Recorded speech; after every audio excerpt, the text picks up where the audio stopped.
Hello, good morning students. कैसे हैं आप सब? आई होप अच्छे होंगे आप लोग। हम लोगों ने कल एसेट्स करी थी, आज हम लोग लायबिलिटीज़ करने जा रहे हैं। What is liabilities? लायबिलिटीज़ यानी कि कर्जे, है ना। कर्जे किस पर कर्जे? बिजनेस पर, ओनर पर नहीं, बिजनेस पे कर्जे। तो बिजनेस पे कर्जे मतलब, नहीं मैम नहीं समझ में आया। देखो, बिजनेस के ऊपर ना दो टाइप के कर्जे होते हैं। दो टाइप के कर्जे कौन कौन से होते हैं? पहले टाइप का जो कर्जा होता है ना बिजनेस पे, वो होती है इंटरनल लायबिलिटी। इंटरनल लायबिलिटीज यानी कि जो बिजनेस का मालिक यानी कि बिजनेस का ओनर ही बिजनेस को कर्जा देता है, वो इंटरनल। इंटरनल मतलब आंतरिक, आंतरिक मतलब अंदर से, है ना। और दूसरी होती है एक्सटर्नल लायबिलिटीज। एक्सटर्नल लायबिलिटीज मतलब बाहर से कर्जे, तो बाहर से आते हैं, बिजनेस को बाहर से मिलते हैं। मैं आपको बताती हूँ। इंटरनल लायबिलिटी जो बिजनेस को घर से ही मिलते हैं, उसमें पहली इंटरनल लायबिलिटी है कैपिटल। बिजनेस को पहला कर्जा जो इंटरनल लायबिलिटी होती है वो होती है कैपिटल, और बाहर से मिलता है बैंक लोन। समझो। अब आप कहोगे नहीं मैम कुछ नहीं समझ में आया, अभी भी नहीं आया हमें समझ में, आप बताओ, थोड़ा डीप में बताओ, हमें बात नहीं बनी। तो देखो बात बनाते हैं। देखो, कैपिटल क्या होता है?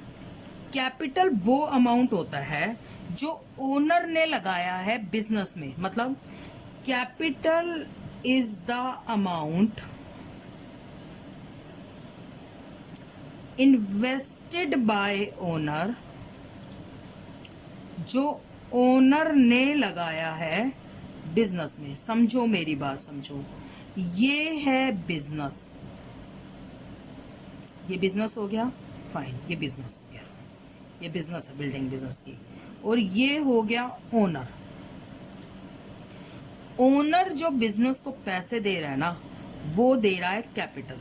ये कैपिटल जा रही है बिजनेस की तरफ, जा रही है कैपिटल बिजनेस की तरफ। और चूंकि बिजनेस की तरफ ये कैपिटल जा रही है, तो बिजनेस को ये ओनर से मिला है कर्जा, है ना। ये कैपिटल जो है ना, वो है लायबिलिटी। किसके लिए लायबिलिटी है? फॉर बिजनेस, क्योंकि बिजनेस को पैसा कमाना पड़ेगा और ओनर को वापस करना पड़ेगा। समझ में आ रही है ना? This is your owner and this is your business. समझ गए नहीं समझ गए? ओनर ने जो बिजनेस में पैसा लगाया है उसे कहते हैं कैपिटल, और कैपिटल जो है वो बिजनेस के लिए लायबिलिटी है। बिजनेस उसे कमा के वापस करेगा। तो ये पैसा चूंकि ओनर ने बिजनेस में लगाया है, इसलिए ये इंटरनल लायबिलिटी है। मतलब समझो, अगर आप अपने पापा से कर्जा मांगो तो वो आपकी इंटरनल लायबिलिटी होगी ना। पापा से वैसे नहीं मांगा, जेब खर्ची नहीं मांगी। पापा के पास गए, पापा पापा मुझे 5,000 रुपये चाहिए। पापा बोले किस लिए? पापा पार्टी करनी है। पापा बोले कब तक वापस करेगा? पापा 4 महीने में वापस कर दूंगा, मैं कैसे भी वापस करूं। तो आपने वो पापा से जेब खर्ची नहीं मांगी, वो पापा से कर्जा मांगा, और वो कर्जा आपकी कहलाएगी इंटरनल लायबिलिटी। क्या कहलाएगी? Internal liability. मतलब घर वालों से ही मांगा हुआ कर्जा, तो ये कैपिटल इंटरनल लायबिलिटी हो गई। समझ गए?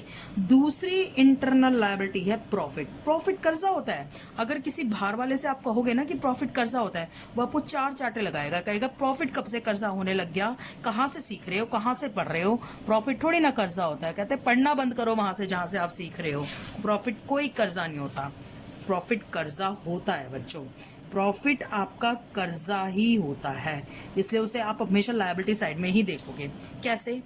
अब ये बिजनेस में, सुनो मेरी बात, सुनो सुनो सुनो सुनो सुनो। ओनर ने बिजनेस में 1,00,000 रुपए लगाया, सपोज करो, वो कैपिटल कहलाएगी। और बिजनेस ने उससे 20,000 रुपए कमाए। अब बिजनेस के पास टोटल कितने पैसे हो गए? 1,20,000। 1,00,000 जो ओनर ने लगाया, 20,000 जो बिजनेस ने कमाए। तो अब बिजनेस के ऊपर टोटल कर्जा कितना हो गया? 1,20,000। तो प्रॉफिट बिजनेस के लिए लायबिलिटी हो गई ना। समझ गए या नहीं समझ गए? Profit is the liability for business. Business के लिए एक तरीके की लायबिलिटी है, बिकॉज, है ना, business should give such profit to owner. Business को वो प्रॉफिट किसको देना चाहिए, ओनर को। मैं दोबारा एग्जांपल बताती हूँ। प्रॉफिट देखो, किसी बाहर वाले को कहोगे ना प्रॉफिट कर्जा है, तो वो बिल्कुल नहीं मानेगा। प्रॉफिट कर्जा है, कहेंगे पढ़ना बंद कर दो, तुम लोग पता नहीं क्या बकवास पढ़ रहे हो। पर मैं कह रही हूँ प्रॉफिट कर्जा है, ये ओनर है, ये बिजनेस है, ये बिजनेस है, ओके फाइन, ये बिजनेस है। This is your owner and this is your business, owner और बिजनेस, है ना। अब ओनर ने बिजनेस को कैपिटल दी 1 लाख, ओनर ने दी, owner provide capital to business, owner provide capital to business. अब बिजनेस ने अर्न किया, बिजनेस अर्न 20,000 फ्रॉम 1 लाख। अब बिजनेस ने कितना कमाया बताओ, 1 लाख। अब बिजनेस के पास टोटल कितनी हो गया बताओ, total amount with business refunded to owner. आज वापस करे या कल वापस करे, पर ओनर को वापस तो करना पड़ेगा ना भाई। Total amount with business refunded to owner. Owner को क्या क्या वापस करना पड़ेगा, कैपिटल और प्रॉफिट। मतलब 1 लाख जो बिजनेस में लगाया और 20,000 जो प्रॉफिट कमाया, तो टोटल जो वापस करना पड़ेगा वो 1,20,000 वापस करना पड़ेगा। सिंपल सी बात है, अगर बिजनेस को लॉस हो गया 20,000 का, तब 1 लाख में से 20,000 माइनस करके 80,000 वापस करना पड़ेगा। अगर प्रॉफिट हो गया तो 1 लाख में 20,000 ऐड करके 1,20,000 वापस करना पड़ेगा। तो प्रॉफिट भी बिजनेस के लिए क्या हो गई बताओ, लायबिलिटी ही हो गई ना। और ये दोनों इंटरनल लायबिलिटी है। ये भी कौन सी लायबिलिटी है, इंटरनल। मतलब क्योंकि ओनर को ही वापस करना है, तो ये कौन सी लायबिलिटी है, इंटरनल लायबिलिटी। प्रॉफिट और कैपिटल दोनों ही आपकी इंटरनल लायबिलिटी है। समझ गए या नहीं समझ गए, बिल्कुल। इसलिए आप जब भी अपनी बैलेंस शीट बनाओगे ना, प्रॉफिट को और कैपिटल को दोनों को ही आप लायबिलिटी साइड में ही पाओगे, राइट। तो ये दोनों के लिए इंटरनल लायबिलिटी होगी, राइट ना। तो समझ में आया, कैपिटल किसने लगाया, कैपिटल लगाया ओनर ने। किस में लगाया, बिजनेस में। कितना लगाया, 1 लाख। बिजनेस पे कर्जा कितना हो गया, 1 लाख। बिजनेस से प्रॉफिट कितना कमाया, 20,000। अब बिजनेस पे कर्जा कितना हो गया, 1,20,000 रुपए। समझ में आ रही है बात या नहीं आ रही है। अच्छा एक बात बताओ, कैपिटल सिर्फ कैश में लगाई जा सकती है, नहीं। अगर ओनर बिजनेस को बिल्डिंग दे दे, मशीनरी दे दे, तो भी कैपिटल कहलाती है। Capital can be invested, capital can be invested in cash and kind. मतलब आप इसको कैश में भी लगा सकते हो और काइंड में भी लगा सकते हो। समझ में आ रही है बात या नहीं आ रही है, बिल्कुल आ रही होगी। अगली जो है बैंक लोन। अब समझो, ओनर ने बिजनेस में 1 लाख रुपए लगा के छोड़ दिया, पर बिजनेस को तो 1 लाख रुपए काफी नहीं पड़ रहे, बिजनेस को तो ज्यादा पैसा चाहिए। समझ गए ना। तो बिजनेस के पास अब ऑप्शन क्या है, वो बैंक से क्या उठा ले, लोन उठा ले। तो बैंक लोन भी एक तरीके की लायबिलिटी होगी, लेकिन आउटसाइड लायबिलिटी।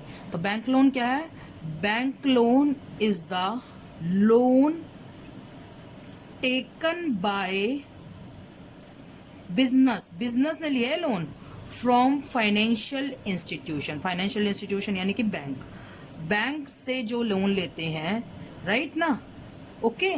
जैसे SGFC से, पंजाब नेशनल से, इनसे आप लोन ले लो, तो ये क्या कहलाएगा, बैंक लोन। तो बैंक लोन भी बिजनेस के ऊपर क्या हो गया, कर्जा। ये मैंने कहा टेकन बाय बिजनेस, बिजनेस ने लिए कर्जा, ओनर ने नहीं लिया। अगर ओनर लेगा कर्जा तो अपने घर बनाने के लिए लेगा, वो उसकी पर्सनल लायबिलिटी हो गई। बिजनेस की लायबिलिटी अगर बिजनेस के पर्पज से बिजनेस ने लोन लिया है, राइट। लेने वैसे काम करने ओनर जाता है, बैंक से कर्जा मांगने ओनर जाता है, पर जाता किसके लिए है, बिजनेस के लिए। तो लोन किसने लिया, बिजनेस ने। समझो ना मेरी बात, समझो। अगर तुम्हारे बैंक में लोन की बात करने मैं जाऊं, तो लोन तो तुम ही ले रहे हो ना, राइट। तो मैं तो सिर्फ बात करने जा रही हूं, है ना। अगर मैं कहूं कि तुम्हारे को लोन चाहिए 1 लाख रुपए का, आप ये कहो कि मैम आप सीओ, आप बात कर लो हमारी बैंक में जाके, 1 लाख रुपए का लोन दे देंगे हमें। मैं चली गई बैंक में तुम लोगों के लिए बात करने 1 लाख रुपए का लोन लेने के लिए। लेकिन जब मैं अगर चली गई बैंक में 1 लाख रुपए का लोन लेने के लिए, तो लोन तुम्हारे अकाउंट में क्रेडिट हुआ ना, तो लोन तुम्हारा ही कहलाएगा ना, मैंने तो सिर्फ बात की है। तो ऐसे लेने कौन जा रहा है बैंक लोन, ओनर। लेकिन किसके लिए लेने जा रहा है, बिजनेस के लिए। तो वो लोन जो है वो किस पर कहलाएगा, बिजनेस पर ही कहलाएगा। तो बैंक लोन क्या है, लोन टेकन बाय बिजनेस। समझ में आ रही है ना। अगली जो लायबिलिटी है दैट इज क्रेडिटर। क्रेडिटर क्या है, जिनको गुड्स उधार बेची थी वो डेटर थे, और जिनसे उधार खरीदी है वो क्रेडिटर है। तो creditor are the person creditor are person from whom goods are purchased on credit basis.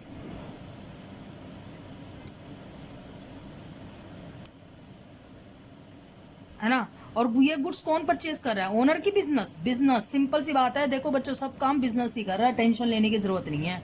तो ये भी बिजनेस के ऊपर क्या हो गई? Liability. It is liability for business. ये बिजनेस के लिए क्या हो गई बताओ? लायबिलिटी हो गई, राइट। तो क्रेडिटर क्या हो गई? क्रेडिटर वो पर्सन है जिनसे गुड्स खरीदी है क्रेडिट बेसिस पे। समझ में आ रही है बात? ये नहीं आ रही है? मैं आपको एग्जाम्पल बताती हूँ, देखो सुनो मेरी बात सुनो। ये एक बुक डिपो है, बुक डिपो, और ये मैं खड़ी, और ये मेरा कोचिंग इंस्टीट्यूट है, ठीक है। तो ये बुक डिपो हो गया जहाँ से किताबें खरीद रहे हैं, ये वंदना मैम हो गई, मतलब मैं हो गई, और ये मेरा कोचिंग इंस्टीट्यूट हो गया, ये मेरा इंस्टीट्यूट हो गया, और इसमें आप स्टूडेंट हो गए स्टूडेंट। समझ गए या नहीं समझ गए? जैसे ही आप स्टूडेंट बने और ये बुक डिपो है, अब वंदना क्या कर रही है? बुक खरीद रही है बुक डिपो से। तो books are purchase by Vandana from book depot. Books खरीदी है वंदना ने बुक डिपो से, तो बुक डिपो क्या हो गया? क्रेडिटर हो गया। भाई देखो ना मेरी बात सुनो, वंदना ने बुक खरीदी, परचेज की, बुक परचेज, तो बुक डिपो हो गया क्रेडिटर ऑफ वंदना। ये वंदना का क्रेडिटर हो गया। समझ गए या नहीं समझ गए? ओके। अब यही बुक वंदना ने बुक उसको स्टूडेंट को सेल कर दी, तो बुक सोल्ड। तो स्टूडेंट कौन हो गए? स्टूडेंट आर डेटर ऑफ वंदना। समझ गए नहीं समझ गए? बिल्कुल क्लियर हो गया होगा। बुक खरीदी है वंदना ने बुक डिपो से, तो बुक वंदना का बुक डिपो क्रेडिटर हो गया और स्टूडेंट वंदना के डेटर हो गए। तो वही लिख रखा है, students book are sold by Vandana to student, तो student are the debtor of Vandana. अच्छा, अब आप एक बात पे गौर कर सकते हो, सुनना ध्यान से प्लीज। बुक डिपो वंदना का क्रेडिटर है, तो वंदना बुक डिपो की डेटर है। बुक डिपो वंदना का क्रेडिटर है, तो वंदना बुक डिपो की डेटर है। स्टूडेंट वंदना के डेटर है, तो वंदना स्टूडेंट की क्रेडिटर है। लेकिन लेकिन लेकिन लेकिन हमें बस ये ध्यान रखना, हम किसके लिए अकाउंट बना रहे हैं? हम अकाउंट किसके लिए बना रहे हैं? वंदना के लिए बना रहे हैं। समझ में आ रही है बात? ये नहीं आ रही है? कोई डाउट है किसी को? समझ गए या नहीं समझ गए? मैं अपना नाम बार बार लिए जा रही हूँ, इसलिए लिए जा रही हूँ ताकि थोड़ा सा आप रिलीवेंट कर पाओ इस चीज़ को। मैं क्या कह रही हूँ? मैं ये कह रही हूँ बुक डिपो से वंदना ने बुक खरीदी, तो वंदना हो गई क्रेडिटर बुक डिपो की, है ना। नहीं, बुक डिपो हो गया क्रेडिटर वंदना का, और वंदना हो गई डेटर। और यही बुक बेच दी तो स्टूडेंट डेटर हो गए, वंदना क्रेडिटर हो गई। लेकिन चूंकि वंदना के पॉइंट ऑफ व्यू से सोच रहे हैं, मतलब कोचिंग इंस्टीट्यूट, वंदना मतलब कोचिंग इंस्टीट्यूट, कोचिंग इंस्टीट्यूट के पॉइंट ऑफ व्यू से सोच रहे हैं, तो वो क्रेडिटर हो गया बुक डिपो। वंदना लिखना भी सही नहीं है, एग्जैक्टली कोचिंग इंस्टीट्यूट लिखना सही है। वंदना की बजाय मैं क्या लिख दूं? Institute, right. वंदना बोलूंगी इंस्टीट्यूट बोलूंगी, आप एक ही समझना। कई बार मैं वंदना बोल दूंगी, कई बार इंस्टीट्यूट बोल दूंगी। क्लियर हो गया या नहीं हो गया? सिंपल सी बात है। देखो आप कंफ्यूज मत हो, कंफ्यूज मत हो, प्लीज प्लीज प्लीज ना। मान लिया आप शर्टों की आपकी एक दुकान है ना, है ना। तो आप चांदनी चौक से शर्टें खरीद के ला रहे हो। जब आप चांदनी चौक से शर्ट खरीद के ला रहे हो, तो चांदनी चौक से जिस दुकान से आप शर्ट खरीद के ला रहे हो, वो दुकान आपकी क्रेडिटर हो गई, और फिर वो यहाँ ला के आप बेच रहे हो, तो जिन भी कस्टमर को बेच रहे हो वो आपके डेटर हो गए। सिंपल सी बात है। अरे आपकी आटा दाल चावल चीनी की दुकान है, जनरल स्टोर है, तो जहाँ से आप आटा दाल चावल चीनी उधार में खरीद के ला रहे हो वो क्रेडिटर हो गए आपके, और जहाँ वो आटा दाल चावल चीनी उधार में बेच रहे हो वो डेटर हो गए। आपकी कोई भी शॉप हो, जब आप उधार में माल खरीद के लाते हो तो वो क्रेडिटर होता है, और जो बेचते हो वो डेटर होता है। आप कहने का मतलब, मैं बिजनेस की बात कर रही हूँ, आपका मतलब वंदना, मतलब वंदना लिखना सही नहीं होगा, बिजनेस लिखना सही होगा। समझ में आ रही है ना? बिजनेस। वंदना की बजाय मैं क्या लिख दूं? बिजनेस। समझ गए या नहीं समझ गए? क्लियर हो गई या नहीं हो गई? कोई डाउट है? राइट, डाउट नहीं होगा। अब नेक्स्ट देखिए, अगली जो लायबिलिटी है that is bills payable. Bills payable. अच्छा, डेटर से लिखवा के लिया था तो बिल रिसीवेबल था, क्रेडिटर को लिख के देंगे तो बिल्स पेबल है। तो बिल्स पेबल क्या है बताओ? Bills payable is return agreement ये एक रिटर्न एग्रीमेंट है, वो किसके साथ था? डेटर के साथ। ये किसके साथ है? क्रेडिटर के साथ। टू पे certain money after certain period. बस इसमें और उसमें यही अंतर है, वो था क्रेडिटर के साथ, वो डेटर के साथ है, ये क्रेडिटर के साथ है। वहां रिसीव करना था, यहाँ पे करना है। समझ में आ रही है बात या नहीं आ रही है? वहां भी लिख देते, मतलब सुनो और मेरी बात सुनो। अगर मैं डेटर को लिख के दे दूं, मतलब डेटर मुझे लिख के दे दें कि भाई मैम आपके पैसे दे देंगे, तो वो बिल रिसीवेबल है। और अगर मैं क्रेडिटर को लिख के दे दूं तो वो बिल्स पेबल है। समझ में आ गई बात या नहीं आ गई? तो ये हो गया बिल्स पेबल। क्लियर हो गया? राइट, समझ में आ गया होगा। देखिए कंफ्यूज होने की ज़रूरत नहीं है। आई होप आप लोगों को डेटर क्रेडिटर आसानी से समझ में आ गया। जिनको माल बेचो वो डेटर, जिनसे माल खरीदो वो क्रेडिटर, जिनसे पैसे लेने हैं वो डेटर, और जिनको पैसे देने हैं वो क्रेडिटर। सिंपल सी बात है। फिर सुनो, goods sold on credit to debtor, और goods purchase on credit, credit मतलब उधार में, from creditor. Money is receivable from debtor, और money is payable from creditor. I hope अब आपको कोई डाउट नहीं रहेगा। समझ में आ रही है ना? गुड्स जिनको बेचो वो डेटर, गुड्स जिनसे खरीदो। राम को गुड्स बेच रही हो तो राम मेरा डेटर है, शाम को गुड्स बेच रही हो तो शाम मेरा डेटर है, राम से गुड्स खरीद रही हो तो राम मेरा क्रेडिटर है, शाम से गुड्स खरीद रही हूँ तो शाम मेरा क्रेडिटर है ना। जिनसे पैसा लेना है वो डेटर, जिनको पैसा देना है वो क्रेडिटर। समझ गए या नहीं समझ गए? अच्छा, बिल रिसीवेबल क्या है? Return agreement to receive some money,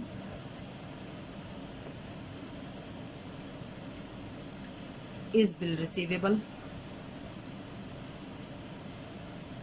right? और return agreement to pay some money is bills payable. बच्चे समझते हैं बिल पेबल वो है जो बिजली का बिल देना है, पानी का बिल देना, नहीं, वो बिल्स पेबल नहीं है। किसी से पैसा लेना है उससे रिटर्न एग्रीमेंट कर लो, बिल रिसीवेबल, और किसी को पैसा देना उससे रिटर्न एग्रीमेंट कर लो तो bills payable.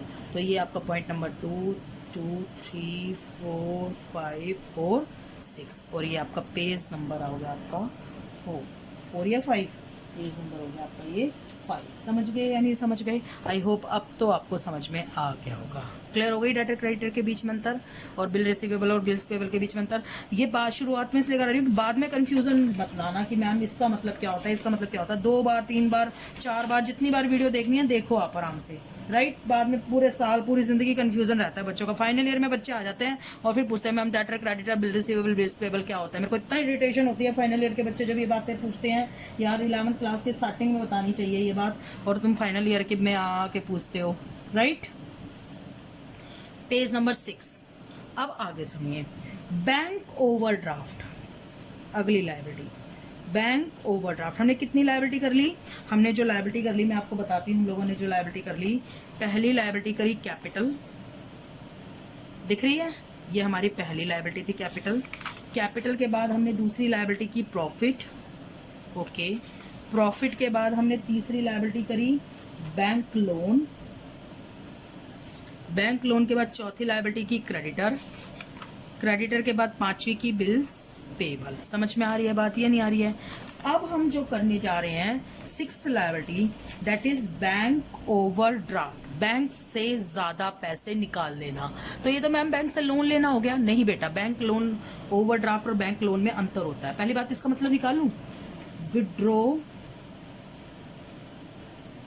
Excess money from bank for short period. अब सुनो, बैंक लोन और बैंक ओवरड्राफ्ट में क्या अंतर है? बैंक लोन और बैंक ओवरड्राफ्ट में क्या अंतर है? सुनिए ध्यान से प्लीज। बैंक लोन और बैंक ओवरड्राफ्ट में क्या अंतर है? बच्चे इसको एक जैसा समझते हैं।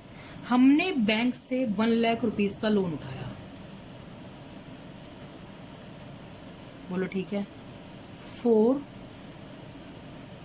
25 मंथ्स।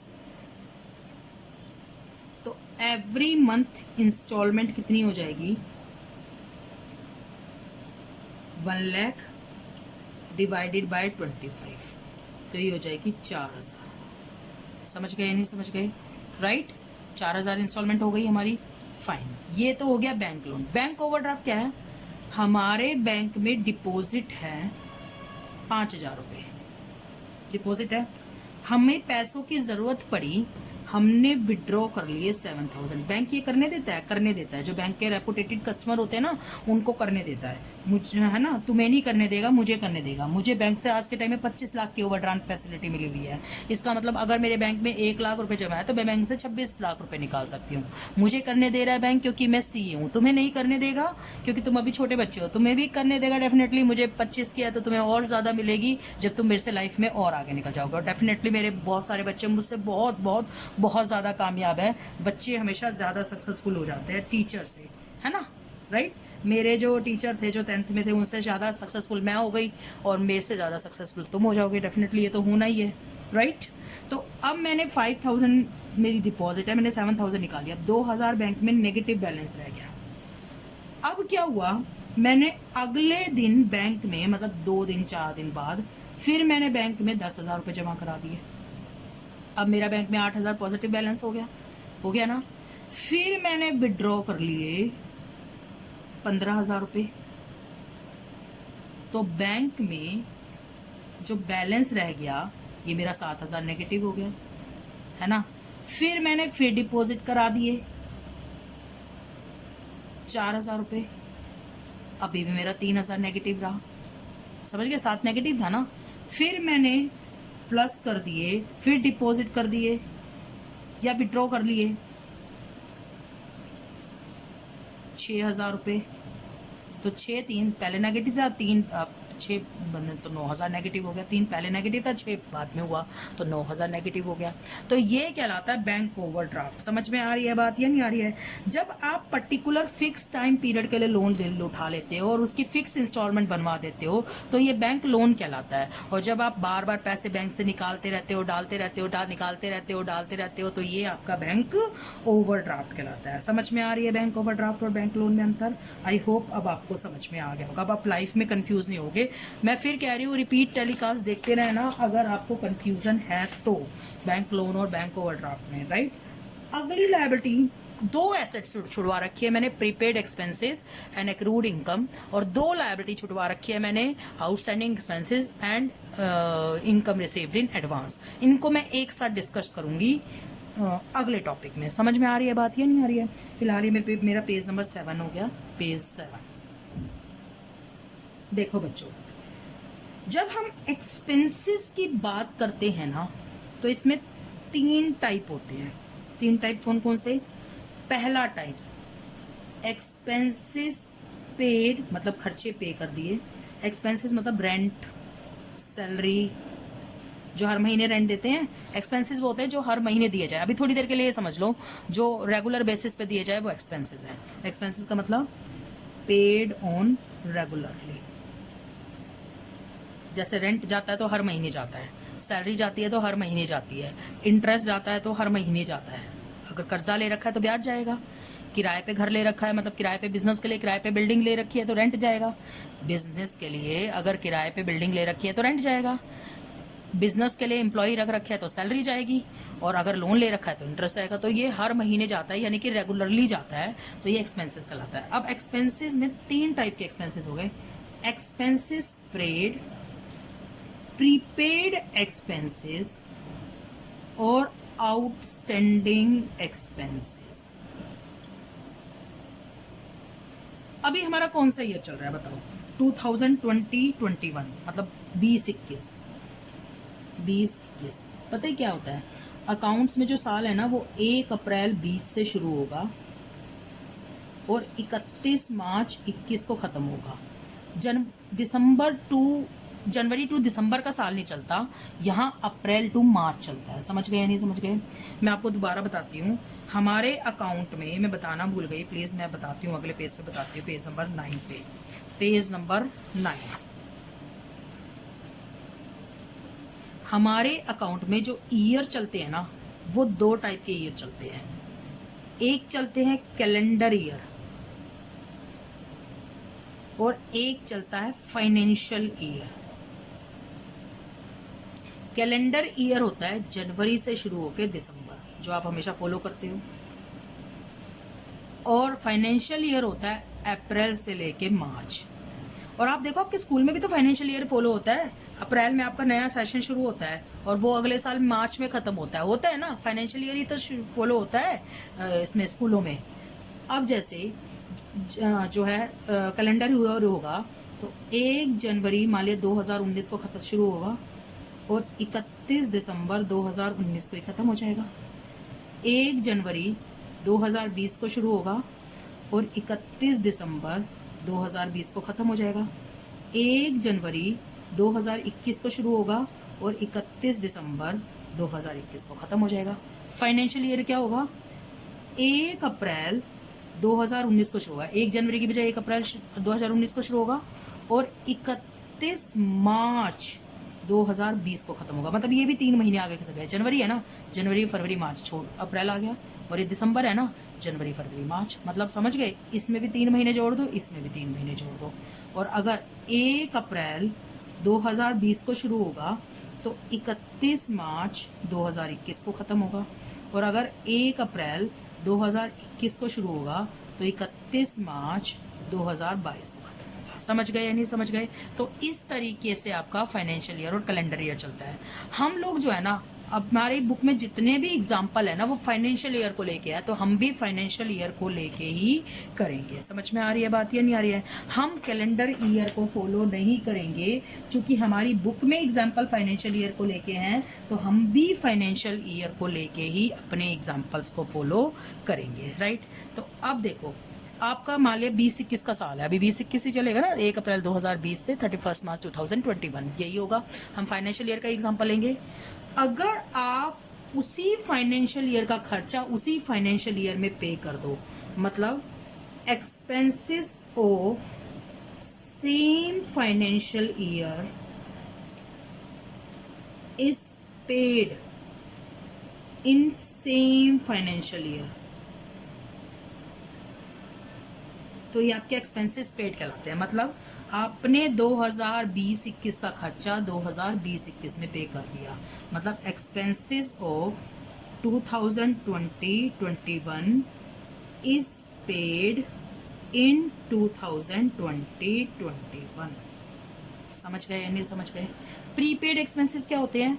नेक्स्ट फाइनेंशियल ईयर का खर्चा आपने अभी पे कर दिया, मतलब expenses of next financial year is paid in current financial year। मतलब समझो, नेक्स्ट फाइनेंशियल ईयर का खर्चा आपने करंट फाइनेंशियल ईयर में पे कर दिया। मतलब समझो, एक्सपेंसेस ऑफ 21-22 या फिर 22-23 या फिर 23-24, मतलब कभी के भी अगले सालों के पेड कर दिए इन 2020-21। मतलब अगले सालों के, ये भी अगला साल है, ये भी अगला साल है, ये भी अगले साल है, हमने करंट ईयर में पे कर दिए, तो ये हमारा हो गया प्रीपेड एक्सपेंसेस नेक्स्ट ईयर के। और ये क्या है? Expenses of current financial year due but not paid. हो तो गए, पे नहीं किए। मतलब आप किराए पे तो रह लिए, रेंट नहीं दिया, रिसेप्शन तो रख ली पर सैलरी नहीं दी, लोन तो उठा लिया पर इंटरेस्ट नहीं दिया, करंट ईयर का। मतलब expenses of 2020-21 is due but not paid. बोलो ठीक है? इन 2020-21। समझ गए नहीं समझ गए? मतलब इस साल का खर्चा इसी साल पे कर दो तो एक्सपेंसेस पेड है, इस साल अगले सालों का खर्चा एडवांस में पे कर दो तो प्रीपेड एक्सपेंसेस हैं, और अगर ड्यू हो जाए पे ना करो तो वो आउटस्टैंडिंग एक्सपेंसेस हैं। इसको तो कहते हैं भैया हम एक्सपेंस। ये हमारी होती है एसेट्स और ये हमारी होती है लायबिलिटी। समझो मेरी बात, ध्यान से समझो। अगर आपने करंट ईयर का खर्चा करंट ईयर में पे कर दो तो एक्सपेंस, और प्रीपेड एक्सपेंसेस क्या है, मतलब अगले सालों का खर्चा भी पे कर दो तो आपकी एसेट होगी। क्योंकि एसेट का मतलब क्या बताया था, जो नेक्स्ट ईयर बेनिफिट दे, अगले सालों में बेनिफिट दे, वो एसेट। तो ये प्रीपेड एक्सपेंसेस भी अगले सालों में बेनिफिट देगा तो एसेट है। और आउटस्टैंडिंग एक्सपेंसेस का खर्चा क्या बताया था, कि जो खर्चे हो जाए, कर्जा हो जाए आप पर, मतलब खर्चा तो हो गया, पे नहीं किया, तो वो आपकी हो गई लायबिलिटी। मतलब कहने का मतलब ये है मेरा कि आपके एक्सपेंसेस पेड आपके एक्सपेंस हैं, प्रीपेड एक्सपेंसेस आपकी क्या है बताओ, एसेट्स है। प्रीपेड एक्सपेंसेस आपकी एसेट्स हैं, एक्सपेंसेस पेड आपके एक्सपेंस हैं, और आउटस्टैंडिंग एक्सपेंसेस आपकी लायबिलिटी है। तो जब आप एसेट्स की लिस्ट बनाओगे तो उसमें प्रीपेड एक्सपेंसेस को डालोगे, और जब आप लायबिलिटी की लिस्ट बनाओगे तो उसमें आउटस्टैंडिंग एक्सपेंसेस को डालोगे। तो मैंने ये लायबिलिटी की लिस्ट जब खत्म करी तो उसमें आउटस्टैंडिंग एक्सपेंसेस को मुझे डालना चाहिए था, पर चूंकि मैं इकट्ठा मतलब बताना चाह रही हूँ इसलिए मैंने यहाँ पे बताया। समझ गए या नहीं समझ गए? कोई डाउट है? नहीं समझ में आया, एक बार रिपीट में देख लेना, समझ में आ जाएगा। रिपीट करने से कोई फायदा नहीं है, टाइम वेस्ट ही है, राइट ना? ओके फाइन, ठीक है। अब हम बात करते हैं इनकम की, पेज नंबर 8, पेज नंबर 8। अब हम बात करते हैं इनकम। इनकम मतलब ये रेगुलरली रिसीव होती है, रेगुलरली रिसीव। जैसे बिजनेस के पास एक बिल्डिंग है तो रेंट मिल रहा है, rent receive. Commission receive, commission regularly मिलती है। भाई जिसका बिजनेस होता है कुछ घर वर बिकवाने का तो कमीशन रिसीव, या फिर मेरी ही लगा लो फीस रिसीव, मुझे फीस रेगुलरली मिलती है। हाँ जी, ओके। तो ये हो गई इनकम। अब इनकम में भी दो है, तीन है। एक तो इनकम रिसीव्ड, एक एक्रूड इनकम, और एक इनकम रिसीव्ड इन एडवांस। ठीक है, income received, accrued income and income received in advance. Income received क्या आती है, income of current financial year is received in current year। Current year की income current year में मिल गई। जैसे income of 2020-21 is received in 2020-21। बोलो ठीक है। एक्रूड इनकम का मतलब क्या होता है, income of current financial year due या अर्न, अर्न वर्ड अच्छा होता है, ड्यू या अर्न बट नॉट रिसीव। मतलब मैंने तुम्हें पढ़ा लिया, मुझे फीस नहीं मिली। मैंने किसी का प्रॉपर्टी बिकवा दी, मुझे कमीशन नहीं मिला। मैंने रेंट पे प्रॉपर्टी दे दी, मुझे रेंट नहीं मिली। मैं मतलब बिजनेस, मैं वंदना गुप्ता की बात नहीं कर रही, मैं बिजनेस की बात कर रही हूँ, है ना। तो ये क्या है, मतलब जैसे income of 2020-21 earned but not received in 2020-20। बोलो ठीक है, राइट।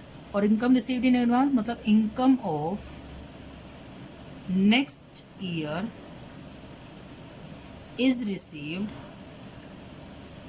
इन करंट ईयर। मतलब समझो अगले सालों की इनकम अभी मिल गई। जैसे इनकम अगले मतलब रेंट, जिससे मुझे रेंट लेना ना, वो अगले 2 साल का रेंट मुझे एडवांस दे गया, मैडम रखो आपकी प्रॉपर्टी मुझे इतनी पसंद आई, आप रेंट एडवांस में रखो। तो income of 2021-22 is receive in 2020-21। समझ गए या नहीं समझ गए? कोई डाउट हो तो प्लीज़ रिपीट में देख लेना। इसे तो हम कहते हैं इनकम, और ये कमा ली रिसीव होनी बाकी है, कमा तो ली रिसीव होनी बाकी है। तो ये हो गई आपकी एसेट्स। क्योंकि देखो बच्चों, कमा ली रिसीव होनी बाकी है तो फ्यूचर में फ़ायदा पहुंचाएगी, और जो फ्यूचर में फ़ायदा पहुंचाए वो एसेट होती है। भाई कमा तो ली ना, और इनकम रिसीव्ड इन एडवांस मतलब एडवांस में मिल गई। तो जब तक हम उसका काम नहीं कर देते हमारे पर कर्जा ही चढ़ा रहेगा ना। मान ले तुम मुझे फीस एडवांस में दे दो, तो जब तक मैं तुम्हें पढ़ा नहीं लूँ मेरे पर कर्जा ही रहेगा ना, तो वो मेरे लिए लायबिलिटी हो गई। तो इसका मतलब इनकम अगर मिल गई तो वो इनकम है, इनकम कमाल ही रिसीव होनी बाकी है तो वो एसेट्स है, और अगर इनकम आपकी एडवांस में मिल गई तो आपकी लायबिलिटी है। आप कहोगे मैम स्टिल थोड़ा सा कंफ्यूजन रह गया, आप इस कंफ्यूजन को थोड़ा सा और थोड़ा इलेबरेट करके दूर कर सकते हो? बिल्कुल कर सकते हो बेटा, मैं हूँ किस लिए। तो देखिए पेज नंबर 10 देखिए,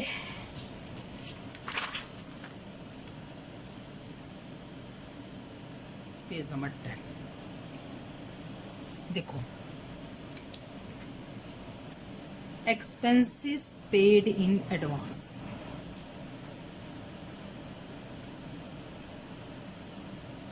और income received in advance।